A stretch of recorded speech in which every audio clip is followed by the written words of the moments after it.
আজ শেয়ার করব একদমই সহজ পদ্ধতিতে ধাবা স্টাইলে এগ তড়কা। প্রথমে প্রেসার কুকারে ভেজানো তড়কা ডাল, পরিমাণ মতো লবণ, হলুদ গুঁড়ো, তেজপাতা ও গোটা গরম মশলা দিয়ে 3 থেকে 4টে সিটি দিয়ে নামিয়ে নেব।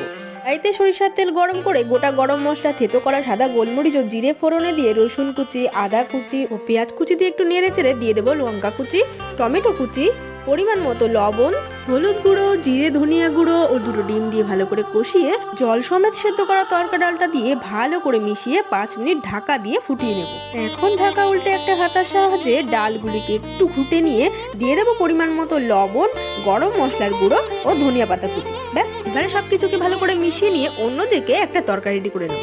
একটা ডাবু হাতার মধ্যে দেব ঘি, রসুন কুচি, আদা কুচি, কস্তুরি মেথি ও কাশ্মীরি লঙ্কার গুঁড়ো। সবকিছুকে ভালো করে নেড়ে চেড়ে তরকার উপরে দিয়ে মিশিয়ে নিলেই রেডি একদমই ধাবা স্টাইলে অসাধারণ স্বাদের এগ তরকা। ভিডিওটি প্রথম থেকে শেষ অবধি দেখার জন্য অসংখ্য ধন্যবাদ।